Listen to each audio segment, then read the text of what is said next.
Dr. Gagneja, thank you so much for joining me today. You're from Austin Gastro. I want to get started first by asking you to share a little bit about your practice in Austin. So, Praveen, thank you for having me today for this interview. Um, I can tell you that we are the largest single specialty group in Austin, Texas. We are about 35 physicians and 25 mid-levels or 60 plus providers.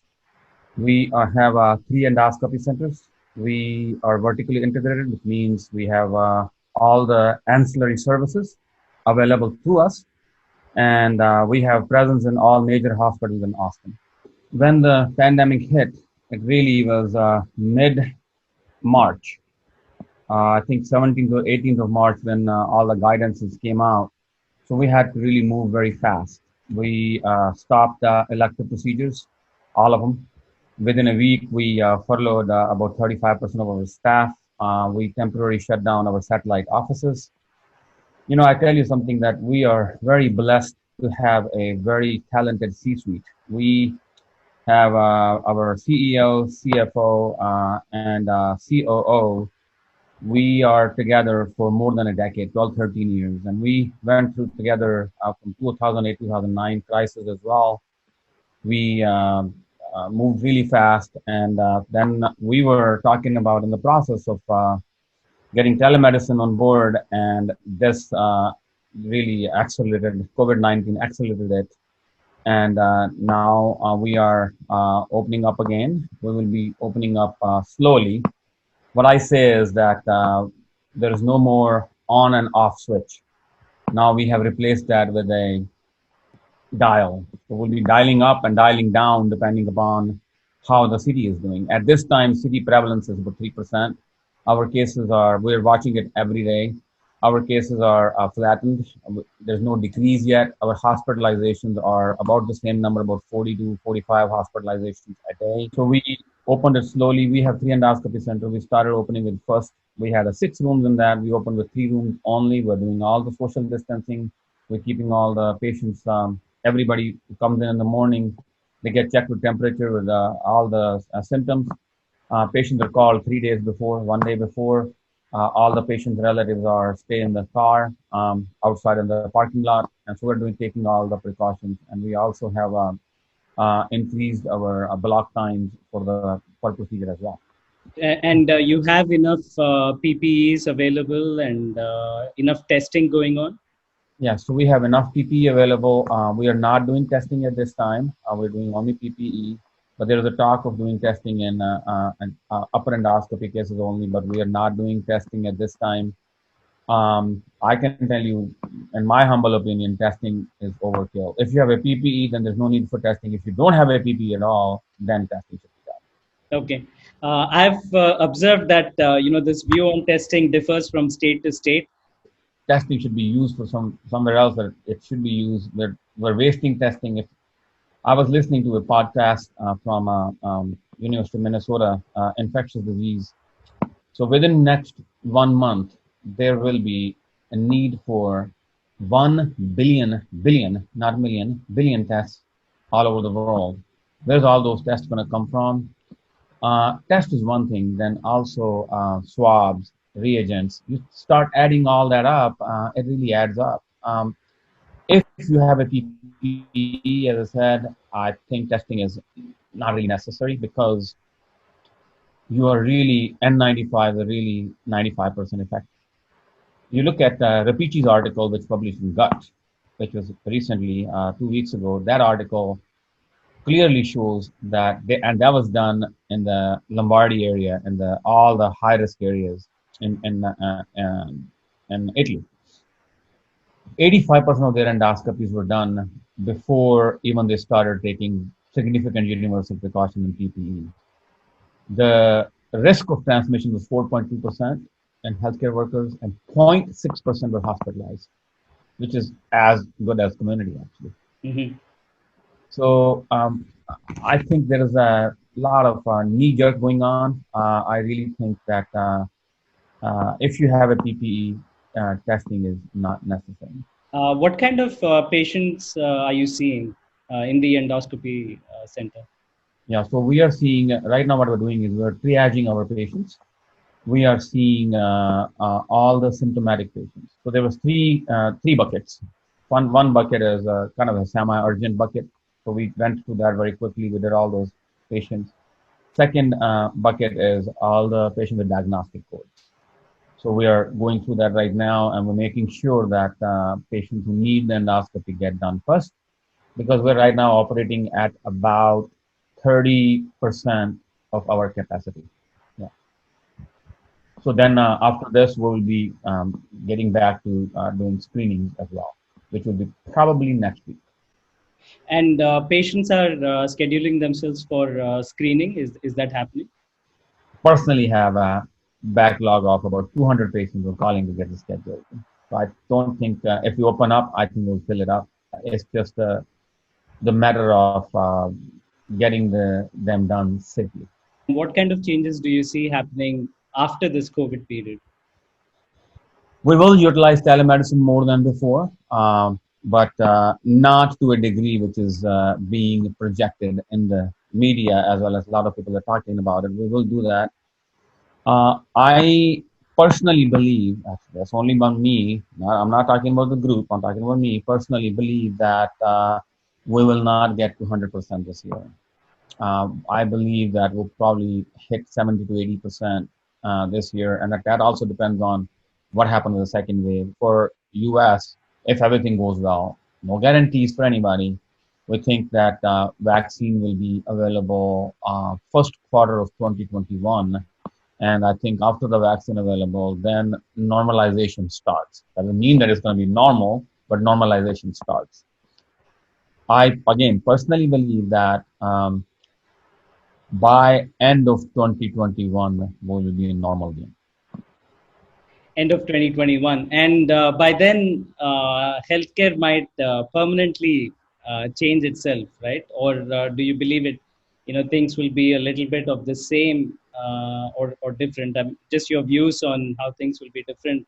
uh, What do you mean by that permanently change? If you there are think a that lot. everything's going to be telemedicine, Everything will not be telemedicine, but what is, this whole period is prompting us to try new things and different things that we have not tried before. Telemedicine is definitely one example, but there are several aspects of digital technology that is coming very actively into healthcare. My view is that might expand, because now that we have gotten the taste of it, it just might expand, and after this whole period is over, it might become part of the new norm. But I know you think differently about telemedicine, and that's what prompted this interview. But I'd like to hear what you have to say. yeah. So as we know, crisis is mother of innovation, and it really gets accelerated during the crisis times. Nothing's happened, right? So some of the digital stuff, when I said will be normal end of 2021, it didn't mean that we won't be doing anything, right? We'll still be at 60, 70, 80, 90% of what we're doing. It won't be 100% like we were doing, right? So all of that stuff still will be happening. And I can tell you, we just opened up face to face as well. There's no double booking. We're still booking instead of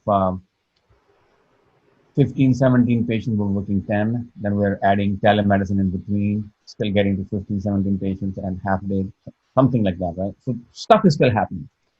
But digital revolution is going to happen. Whether that happens in these 2 years, 5 years, or 10 years, I don't know that. Whatever so far happened in digital revolution, such as electronic medical record, that really has not helped. I think it is being projected as telemedicine is the savior. It's the panacea. It is not. If they're seeing 20 patients in half day, in telemedicine, they're seeing only 6, 7, 8 patients. They're not seeing 20 patients in telemedicine. Yes, they started telemedicine, but they're not full blown in telemedicine, right? That's number one. Number two, question is right now we are under the emergency act, basically emergency from CMS. So what's happening with that is that telemedicine is being paid at same level that office visit. Whether that will ever continue, I don't know that, even though I know we were talking about Seema Verma said that genie is out the bottle. Yes, but what happens after the COVID-19 is over? Are they going to continue with seeing that? Having said that, I would also tell you that telemedicine is more work than office visit for our staff and our physicians. And paying at the same level even doesn't cut it. Actually, it should be even paid. I think it should be paid more. Let's set up. Let's talk about that. Steps of telemedicine. Number one is setup. So you got to have all the setup of telemedicine. It takes. Then you have a pre-visit prep. You prep the patients for pre-visit. Then you have during the visit. So step setup, pre-visit prep, during the visit. Visit is very easy part. It's not hard, but two things can happen during the visit. Challenges, which happens quite frequently actually, is the technology challenges. Video is freezing up, voice is not going in, patients don't know how to turn the microphone on, or we have staff walk them through all that, but it happens all the time. I can tell you it happens about 30-40% of the time.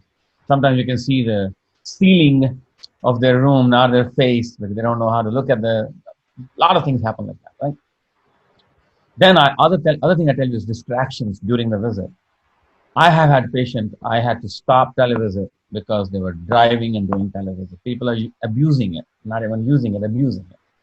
I also had one of my colleagues tell me yesterday that one of his patients during televisit was ordering a fish sandwich. And he says he had to stop the televisit. It's like, that's not. So people are not using the televisit as like really an office visit. They think it was just something else. And they're walking around, walking in the street and they're doing televisit. That doesn't work. So I think with that, so that's during the visit challenges. Then post-visit, checkouts. So any procedures needs to be scheduled. There's multiple phone calls, multiple back and forth. When patient in the office and the procedure is 10 minutes, everything is done. Prep, insurance, scheduling. Here, now you have multiple phone calls for prep, for insurance issues. They will keep on calling you back for insurance issues. Then scheduling, they have a back and forth multiple times. So if you look at all this, I outlined, telemedicine is not that straightforward as it sounds to be. Those are all very good points and a lot of practical challenges there, right? Like, so, but could that be part of the learning curve? But I want to also read out Seema Verma's quote, like since you brought it up.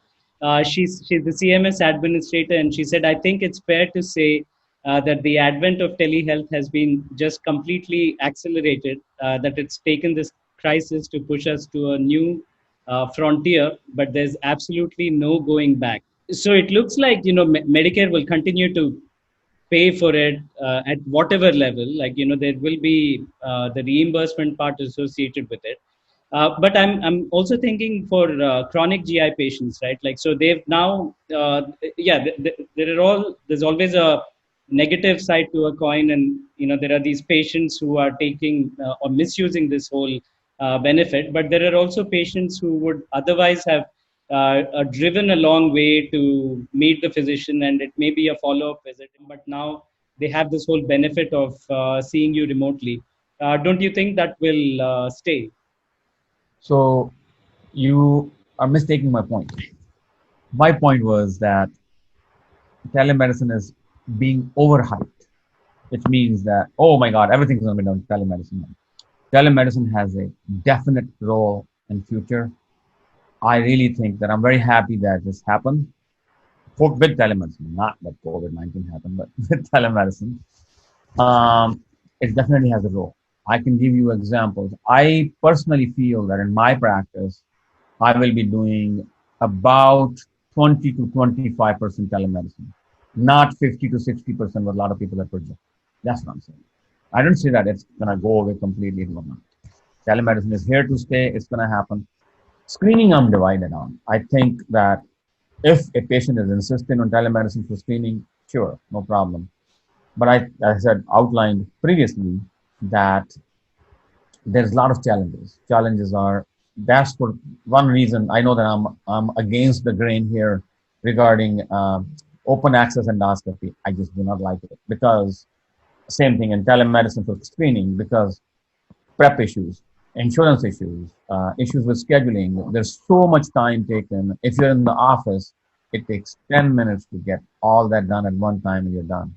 It doesn't take now three, four, five phone calls and back and forth, back and forth. Let me call you back. Let me do this. It doesn't happen. So screening, if my patient is insisting, sure, I'll do it. But I prefer that I see him, talk to them. I have one final question. Given where you are, you've already started your surgery center. You're seeing patients. You've restarted.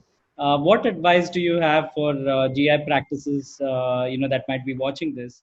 The first and foremost would be, I would say that make sure that you are in regulatory compliance with everything that you're doing. Because that's very, very important. Your state, your city, your county, and of course, CMS, CDC.